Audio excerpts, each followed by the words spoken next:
Hey everyone.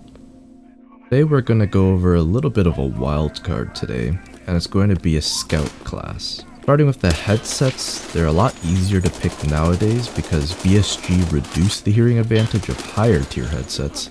I did say reduced, so there is still a slight range advantage, but honestly I hardly notice the difference. It really comes down to who has the better mechanical skill and strategy rather than the range advantage. So skill issue basically. I'm fine with the M32s, but I really recommend you choose what sounds best to your own ears. You won't be getting a helmet this time because the scout doesn't get a lot of defense rating to work with.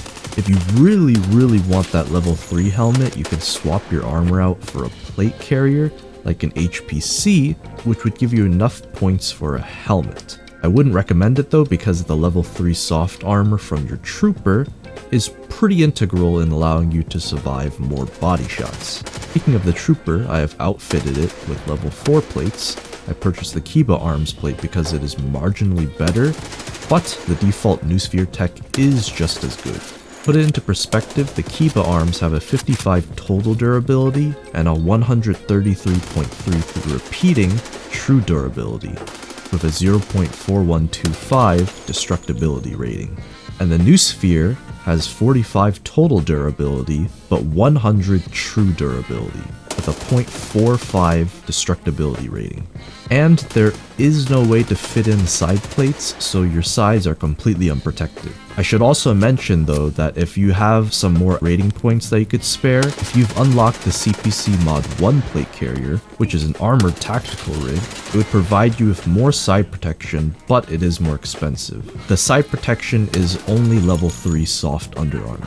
And something really important I should mention with the side plates as well is that with the way the game is right now, the only side plate armor that exists is level 5 and level 6, and since Scout could only wear level 4 armor and below, the best that you can do is just have level 3 soft under armor that comes with the armor itself. Now deciding on a tactical rig doesn't really matter. If you're just looking for something practical and efficient and don't really care how it looks, you could just go for something like a bank robber just to hold all of your mags. Your primary and only means of offense is the 9A91, firing 9x39. Here's the entirety of my build. I can't list all of the parts in the video, so I'll just list it in the description below. As you can see in the footage, the recoil is pretty atrocious at 90 vertical recoil and 234 horizontal recoil. The only way to make playing with this gun as painless as possible is by playing on small maps like Chop Shop and /or burst firing. You can't put on a suppressor, but you need to unlock it first. I also haven't had the privilege of using it suppressed yet, but I think it would make the whole recoil a lot better since it reduces it by a whole 14%. The ergo is always also going to be pretty nice, since not many modifications can be made to it, so it sits comfortably at a 65 unsuppressed and a 58 suppressed. This allows for long ADS times and snappy aiming.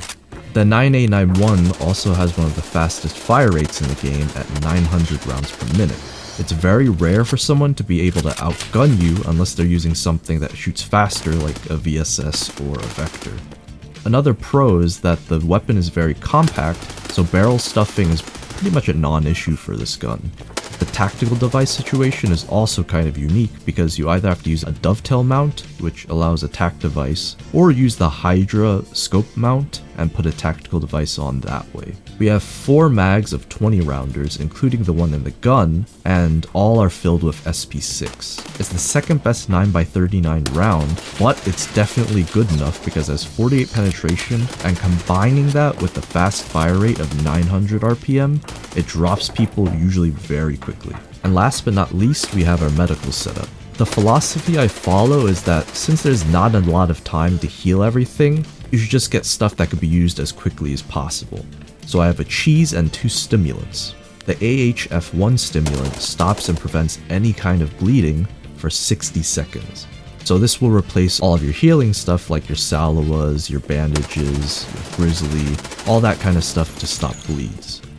And the morphine is just to help out with your broken legs, because when you're limping, it's kind of hard to get around. The AI2, aka the cheese, is meant to top up your head and thorax so you don't get one-tapped when you get into another fight. It's not really meant for your arms or your legs because those are kind of just treated as disposable compared to your head or thorax. And if you're new to the game, just to let you know, if your head or your thorax gets blacked out, if that part of your body gets damaged again, so even a single tick of damage to that blacked out head or thorax will result in an instant death. So that was the wildcard 9A91 build I made. I'm going to bring back an old tradition of giving a rating to each loadout, and here's just a quick rundown of what each rating means. A means the loadout performed perfectly or near perfect, so that means that you have really good armor, really good bullets, the modifications of the weapon lets it be really good as well, but little to no recoil, that kind of stuff. Basically perfect. B means that the loadout performs solidly. Maybe you can only have level 4 body armor, those kind of stuff that have small negatives but still let the class perform very well.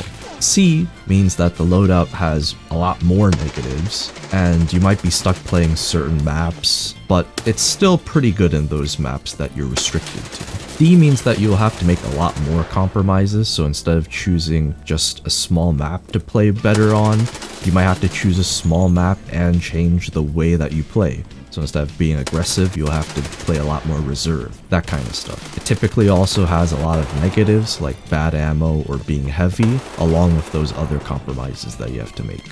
The E rating, this means that the loadout is borderline unplayable.